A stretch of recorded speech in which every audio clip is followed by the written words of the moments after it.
Hi, my name's Emery with the Martha O'Brien Center, and today we're going to talk about the equal sign in math. This is so important. We see it all the time, and yet we don't often ask ourselves, what does it actually mean? So that's what we'll do today. So imagine you're talking to somebody who's never seen math before. They don't understand what these symbols mean at all. Try imagining explaining this phrase to them. So for just a second, even if you have to pause the video and just talk to the wall, just explain to your imaginary non-math person what this statement means.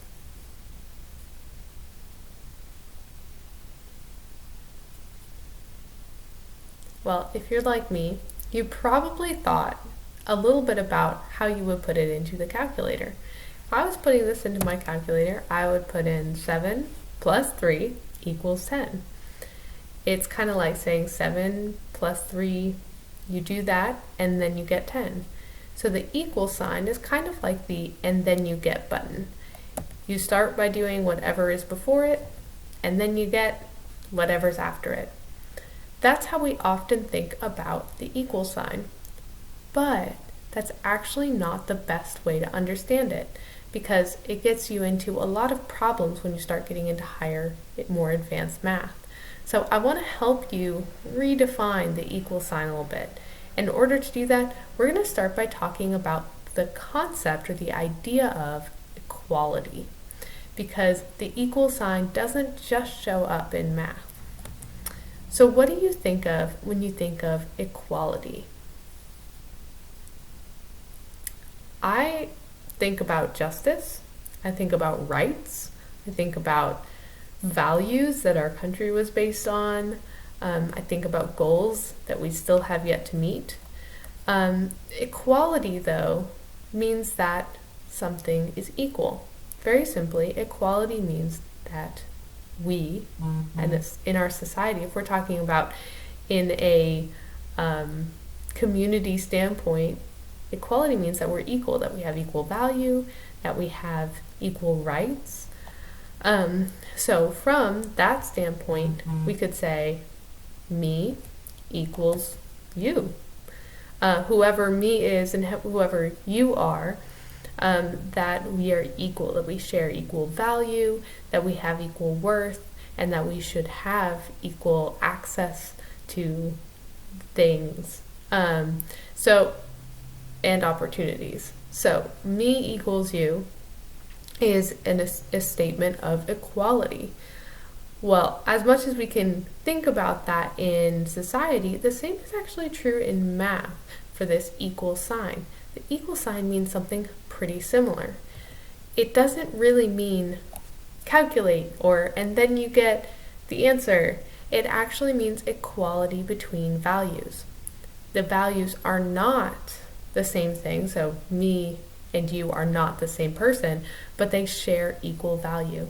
So, for example, 7 plus 3 shares the same value, has the same value as 10. So these are two ways of expressing something of equal value.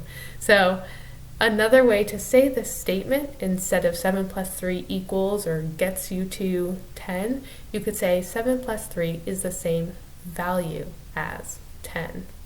Now that will become important later. So in order to illustrate this, let's do an activity. Go ahead and pause, grab a pencil and paper, or pull up the notes section on your phone and draw this math statement for me. Just the best that you can. You can use apples or M&Ms or whatever, or just circles or X's to represent the numbers, and just draw it out. Okay, so I hope that went well for you. If you haven't done that yet, go ahead and pause the video and do it. So this is what I came up with. I used apples because teacher, I guess. And I took 7 plus 3 and then equals 10. So there's 7 apples and 3 more apples, and that's the same amount of apples as if I had 10 apples. So that's how I represented this. So that leads us to the symmetric property of equality. Very fancy words, Basically, it just means that just as easily as we can say me equals you, we can say you equals me. It doesn't matter which way you say it, it's still true. So that's at least my opinion. What do you think? Does changing the order change the meaning of the statement? I think that it's the same. You equals me and me equals you is still equality. So does the same work with numbers? Are both of these statements true? 7 plus 3 equals 10, and 10 equals 7 plus 3. Take a moment and think about it.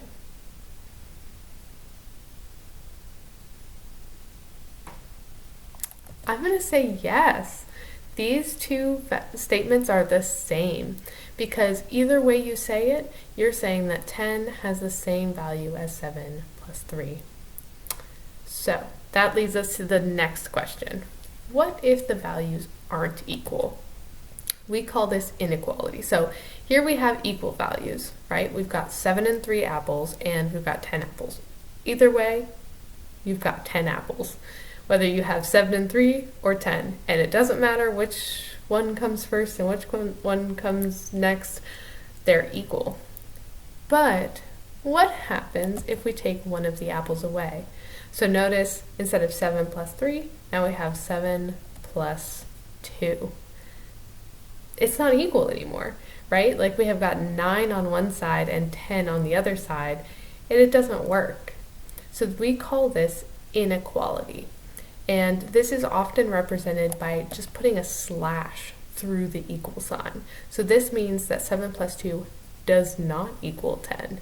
These two things do not have the same value. So I'm going to go ahead and have you pause again and do some practice. So try this, putting in equals or does not equal, so an equal sign with a slash through it for each of these statements. Okay, so here's what I got. 6 minus 2 does equal 4. 4 also is equal to 6 minus 2 because 6 minus 2 has the same value as 4, whichever way you say it.